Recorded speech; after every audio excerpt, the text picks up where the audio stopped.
to the face. Initially, I just want you to skip to the outside of the arm, okay? And I want you to use your left hand at the wrist, okay? So here, and then the right hand at the elbow, okay?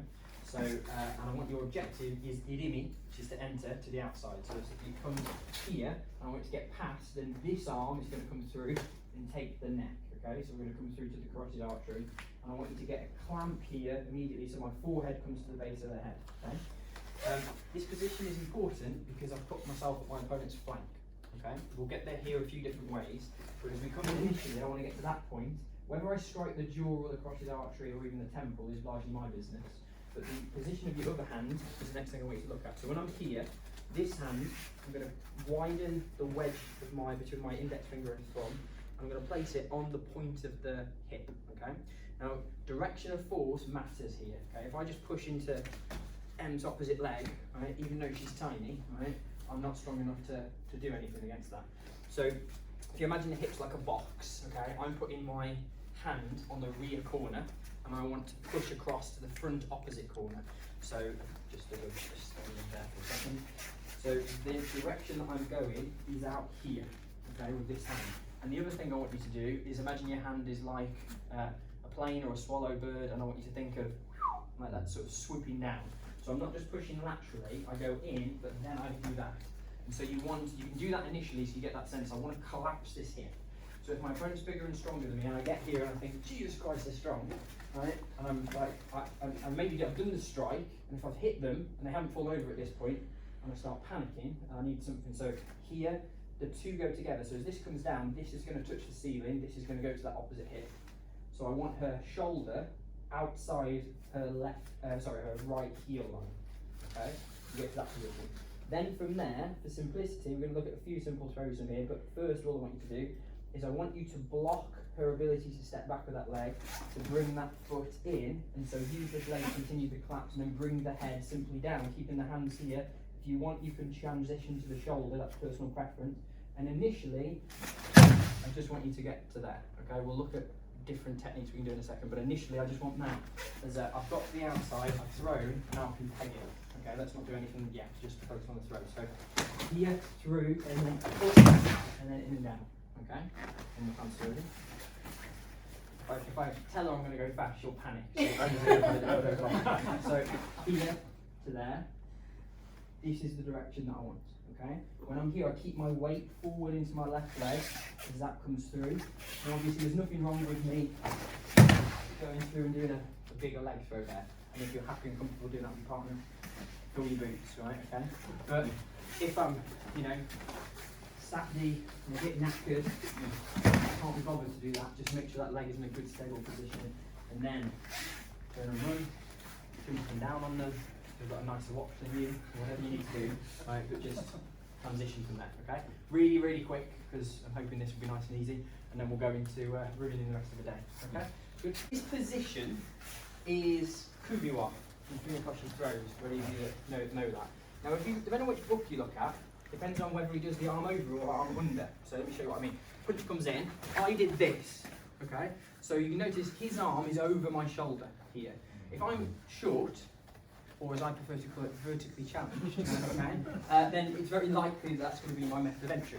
If I'm slightly taller than my opponent, or I apply a technique with osai, which is to press or to pin, so like what you were doing earlier, so if I'm here and bring the arm down, or I've cleared it down, then I can go over, and now you see his arm is underneath my shoulder, okay? Now there's one thing that both these two things have in common, which is a core theme I want you to have throughout everything that we do. I am always looking to get into a better mechanical and tactical position than my opponent, right? Because as I've already said, I'm vertically challenged, I need to, right? The position I want you to focus on initially is any time I can take my opponent's elbow and pass it across his centre line, that's money in the bank for me, that's going to make his life difficult, right? And that can manifest in lots of simple ways. So for example, this punch comes, if I just get this and I just jam it, this is a beautiful place for me to work whatever strike I want. I can palm it, I can knee, I can just push, and it's difficult from that position. He's not got very many good options left there, because I've taken his flank, I've got a good angle, and I can fundamentally do that in one of two ways, which is he punches, I can move, and then I can come in, or I can move him. So I can turn him or I can move. So it's either my mobility or it's me reorientating his position, okay? So both of these positions, whether the arm is above or below, the thing that's in common is the elbow position. So I want you to have that in your mind's eye because that's important, because I'm positioning him so that I have back exposure. Okay, that's key. So initially what I want you to do is just have that as a mental thought. I'm not going to change the technique too much at this point, but I can be here or there. Whichever one you do, there's different techniques you can go for. So I'm going to look at two from different specifics. So we're going to go from here first. So like I did at the beginning, arm underneath. We're going to do the throw, but this time I'm going to control my descent with him. So as I come through, I'm going to drop onto my knee and I'm going to transition my hand up to keep tight contact here. So I'm going to throw, I'm going to go into this position. Just turn my hand.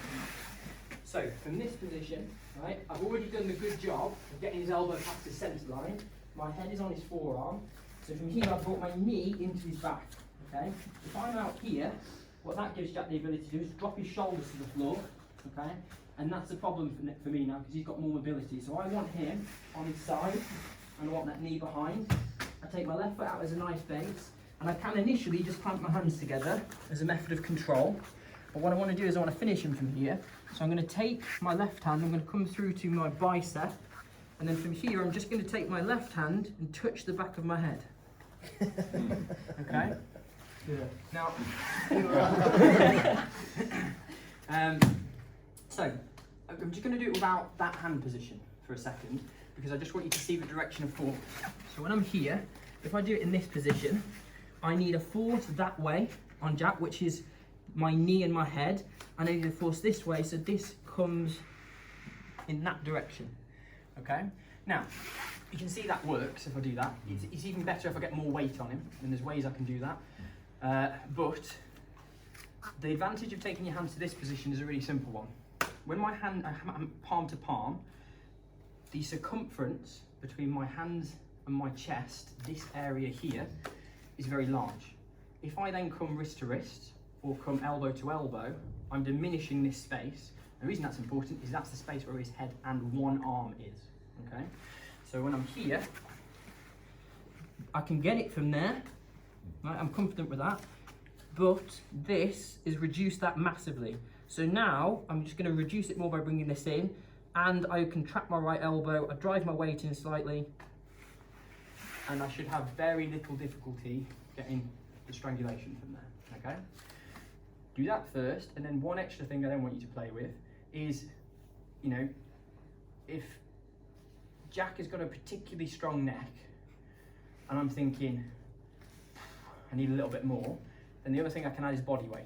So I want you to do, from this position, for me I'm thinking it's not quite right. One thing I can do is this. I take my bottom foot out and slide it through, and then bring my weight up and over him. So you can see I'm putting my weight into my right shoulder. I'm now going to take my left foot over to there, so I'm 90 degrees to his shoulders, and then sink my hips. Right.